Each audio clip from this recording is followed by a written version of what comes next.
আজকের ভিডিওটিতে 2025 সালের মাধ্যমিক এবিটিএর টেস্ট পেপারের পেজ নাম্বার 537-এর জিওগ্রাফির অবজেক্টিভস কোশ্চেন সলভ করব। সমস্ত উত্তরের পিডিএফ আমার টেলিগ্রাম ও হোয়াটসঅ্যাপ চ্যানেলে তোমরা পেয়ে যাবে। সবার প্রথমে সঠিক উত্তর নির্বাচন করব। প্রথম প্রশ্নে বলছে যে দুই বা তার বেশি নদী অববাহিকাকে পৃথক করে যে উচ্চভূমি, তো এর উত্তর হবে জলবিভাজিকা। তারপরের প্রশ্ন, পার্বত্য হিমবাহের পৃষ্ঠদেশে সৃষ্ট গভীর ফাটলগুলিকে বলে, তো এর উত্তর হবে ক্রেভাস। তারপরে ক্রান্তীয় ঘূর্ণিঝড় ফিলিপাইন্সে যে নামে পরিচিত, তো এর উত্তর হচ্ছে ব্যাগিও। তারপরে পর্বতের ঢাল বেয়ে নেমে আসা শীতল বায়ুকে বলে, এর উত্তর হচ্ছে ক্যাটাবেটিক বায়ু। তারপরের প্রশ্ন, সমুদ্রে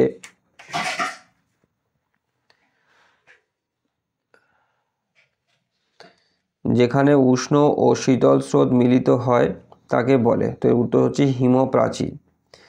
তারপরের প্রশ্ন, পৃথিবী থেকে চাঁদের মধ্যে সর্বনিম্ন দূরত্ব হলে তাকে বলে, তো এর উত্তর হচ্ছে পেরিজি। তারপরের প্রশ্ন হচ্ছে বজ্রের কারণে জলাভূমিতে ইউট্রোফিকেশন ঘটে, তা হলো কৃষি বজ্র।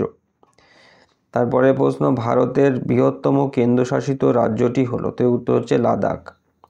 তারপরে নীলগিরি পর্বতের নিকটবর্তী পশ্চিমঘাট পর্বতমালার গিরিপথটি হলো, তো এর উত্তর হচ্ছে পালঘাট। তারপরে গোদাবরী নদীর একটি প্রধান উপনদী নাম হলো প্রাণহিতা। তারপর হেক্টর প্রতি জোয়ার উৎপাদনে যে রাজ্য প্রথম, তো এর উত্তর হচ্ছে মধ্যপ্রদেশ। তারপর পূর্ব ভারতের একটি রেল ইঞ্জিন নির্মাণ কেন্দ্র, তো এর উত্তর হবে চিত্তরঞ্জন। তারপরে প্রশ্ন, ভারতের টেক সিটি নামে পরিচিত যে শহর, তো এর উত্তর হচ্ছে পুনে। তারপর নিচে যেটি সূর্য সমলয় উপগ্রহের উদাহরণ নয় তা হলো, তো এর উত্তর হচ্ছে ইনসার্ট। তারপরে পার্ট যেটি রয়েছে সেটি হচ্ছে শুদ্ধ এবং অশুদ্ধ নির্বাচন করো। তো প্রথম প্রশ্নেতে বলছে যে হিমরেখার অবস্থান অক্ষাংশের সাথে পরিবর্তিত হয়, তো এটা শুদ্ধ হবে।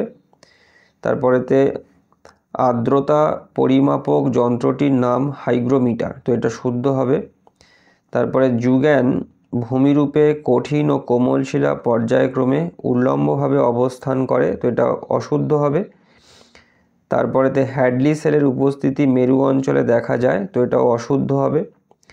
তারপর জলাশয়ের মাধ্যমে জলসেচ পদ্ধতি দাক্ষিণাত্য অঞ্চলে দেখা যায়, তো এটা শুদ্ধ।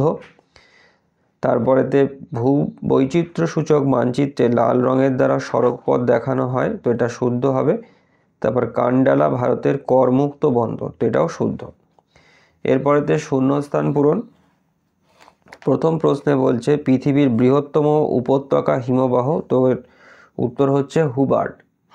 তারপরের প্রশ্ন হচ্ছে শীতকালে শিল্পাঞ্চলে ধুলো ও কুয়াশার মিশ্রণে ধোঁয়াশা সৃষ্টি হয়। তো এরপরের প্রশ্ন হচ্ছে যে চাঁদ যখন পৃথিবী ও সূর্যের মাঝখানে একই সরলরেখায় অবস্থান করে তখন তাকে সংযোগ বলা হয়। তারপর রেডিয়াম 226 হলো এক ধরনের তেজস্ক্রিয় বজ্র। তারপর উত্তর দক্ষিণ করিডোর উত্তরে শ্রীনগর থেকে দক্ষিণে কন্যাকুমারী পর্যন্ত বিস্তৃত। তারপরেতে মালাবার উপকূলের উপহ্রদগুলিকে স্থানীয় ভাষায় কয়াল বলে। তারপর ভারতের মৃত্তিকা গবেষণা কেন্দ্র ভোপাল শহরে অবস্থিত।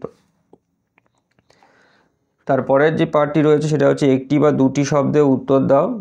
প্রথম প্রশ্ন হচ্ছে সুন্দরবন অঞ্চলে কোন দ্বীপটি বিশ্ব উষ্ণায়নের ফলে সম্পূর্ণ নিমজ্জিত হয়েছে, তো এর উত্তর হচ্ছে লোহাচড়া। তারপরে রাজস্থানের থর মরুভূমির শুষ্ক নদীখাত কি নামে পরিচিত, তো এর উত্তর হচ্ছে ওয়াদি। তারপরের প্রশ্ন হচ্ছে যে ঋতু পরিবর্তনের সাথে সাথে কোন সমুদ্র স্রোত প্রবাহের দিক পরিবর্তন করে, তো এটা হচ্ছে ভারত মহাসাগরে মৌসুমী স্রোত হবে, যেটা ঋতু পরিবর্তনের সাথে সাথে দিকের পরিবর্তন করে থাকে। আচ্ছা, তারপরেতে ডিসলেক্সিয়া রোগ কোন ধাতব দূষণের ফলে হয়, তো এর উত্তর হচ্ছে সীসা। তারপরে ভারতের একমাত্র বন্দর ভিত্তিক লৌহ ইস্পাত শিল্প কেন্দ্রটির নাম, এটা হচ্ছে বিশাখাপত্তনম। তারপর ফ্রান্সের রোন নদীর পার্শ্ববর্তী অঞ্চলের উপর দিয়ে প্রবাহিত স্থানীয় বায়ুর নাম কি? এর উত্তর হচ্ছে মিস্ট্রাল। তারপর কলকাতার জীবনরেখা বলা হয় কোন পরিবহন ব্যবস্থাকে? তো এর উত্তর হচ্ছে মেট্রো রেল।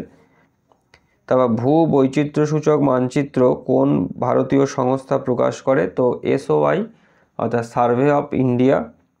আচ্ছা, এরপরেতে হচ্ছে বামস্তম্ভ এবং ডানস্তম্ভ। তো কারেওয়ার সঙ্গে হবে জাফরান, বৃহত্তম মোটরগাড়ি নির্মাণ কেন্দ্রর সঙ্গে হবে গুড়গাঁও, রোডোডেন্ড্রনের সঙ্গে হবে আলপিও বনভূমি, আর সালেম হবে শঙ্কর ইস্পাত কেন্দ্র। তো আজকের ভিডিওটি আমি এখানেতেই শেষ করলাম। সমস্ত উত্তরের PDF আমার টেলিগ্রাম ও হোয়াটসঅ্যাপ চ্যানেলে তোমরা পেয়ে যাবে। তো সবাই ভালো থেকো। Thank you.